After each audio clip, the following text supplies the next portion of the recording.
আসসালামু আলাইকুম, সবাইকে শনিবারের শেয়ার কিয়ের নলেজ সেশনে স্বাগত জানাচ্ছি। আমরা শেয়ার মার্কেট এবং বাংলাদেশ ব্যাংকের যে রিলেশন, এটা নিয়ে আজকে জানার চেষ্টা করব।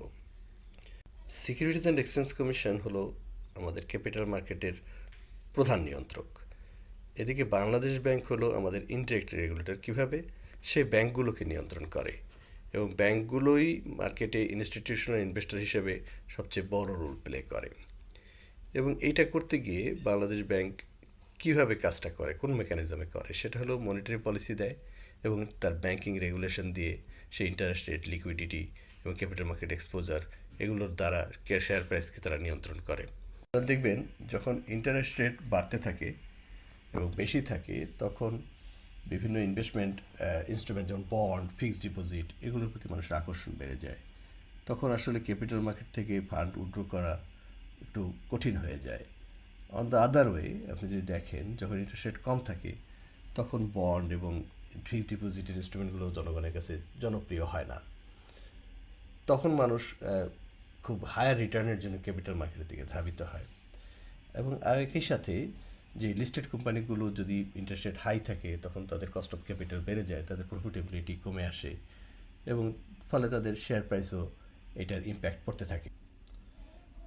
বাংলাদেশ ব্যাংক দেখা গেছে রেপো রেটস, সিআরআর, এসএলআর এগুলো দিয়ে মার্কেটের ফান্ডের ম্যানেজমেন্টটা করে থাকে, মার্কেটের লিকুইডিটি সাপ্লাইটা নিয়ন্ত্রণ করে থাকে এবং এই যে মার্কেটে যেতে লিকুইডিটি ক্র্যাঞ্চটা তৈরি করে এটা আমাদের স্টক মার্কেটের টার্নওভারের উপরে সরাসরি ইম্প্যাক্টেড হয়। আর একটা টুল হলো capital market exposure. Bangladesh Bank ব্যাংকগুলোর জন্য 25% একটা তার রেগুলেটরি ক্যাপিটালের 25% শেয়ার বাজারে ইনভেস্ট করার একটা ক্যাপিটাল মার্কেট এক্সপোজার দিয়ে রেখেছে। এইটার দ্বারা সে সরাসরি মার্কেটে ওভার ইনভেস্টমেন্টকে নিয়ন্ত্রণ করে। এবং আবার দেখা গেছে যখন মার্কেট খারাপ হয়ে যায় তখন দেখা গেছে যে সে তখন এই ক্যাপিটাল মার্কেট তার যে কস্ট প্রাইসটা, এই 25% যে মার্কেটে তার ইনভেস্টমেন্টটা, এটা মার্কেট প্রাইসে হবে না, কস্ট প্রাইসে হবে। এটা দ্বারা সে ব্যাংকগুলোকে প্রত্যক্ষভাবে শেয়ার কিনতে এবং বেচতে প্রভাবিত করতে পারে। যে রিস্ক ম্যানেজ করা যায় তাকে আমরা সিস্টেমেটিক রিস্ক বলি। তো বাংলাদেশ ব্যাংক যদি শেয়ার বাজার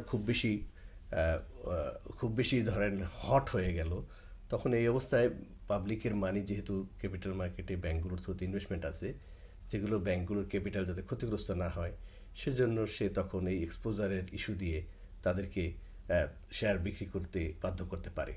অন দ্য আদার হ্যান্ড, যখন বাজারের অবস্থা খুব খারাপ থাকে তখন বাংলাদেশ ব্যাংক দেখা গেছে যে তার ব্যাংকগুলোকে সে এনকারেজ করে যাতে তারা ক্যাপিটাল মার্কেটে পলিসি সাপোর্ট দেয় এবং ক্যাপিটাল মার্কেট থেকে তারা আরও যাতে পারচেস করে এই ব্যাপারে তারা তখন পলিসি সাপোর্ট দিতে পারে।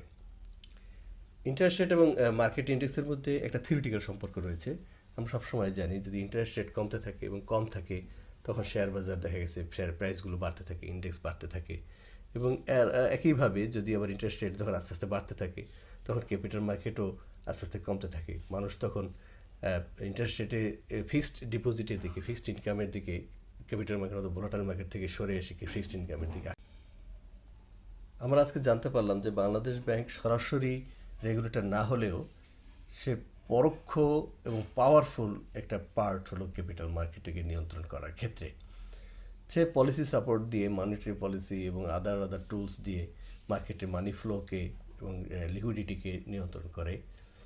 এবং তার টার্গেট কি? তার টার্গেট হলো সবসময় যেন মানি মার্কেটে, ব্রডার ফিনান্সিয়াল মার্কেটে যেন একটা স্ট্যাবিলিটি মেনটেন করতে পারে এবং নিয়ন্ত্রণ করার চেষ্টা করে। আমরা একজন ভালো ইনভেস্টর হিসেবে আমাদের কোন বিষয়গুলোকে খেয়াল রাখতে হবে সেটা হলো বাংলাদেশ ব্যাংক কোন কোন পলিসি সাপোর্ট দিচ্ছে, পলিসি স্টেটমেন্টের ভিতরে কী কী কথাগুলো বলতেছে, সাথে সাথে সিকিউরিটিজ অ্যান্ড এক্সচেঞ্জ কমিশনের যে অন্যান্য রুলসগুলো এবং রেগুলার যে আপডেটগুলো আছে সেগুলো আমাদেরকে খেয়াল রাখতে হবে। সবাইকে শেয়ার কে সাথে থাকার জন্য ধন্যবাদ। আমাদের পরবর্তী ভিডিও দেখার আহ্বান জানিয়ে শেষ করছি। আসসালামু আলাইকুম।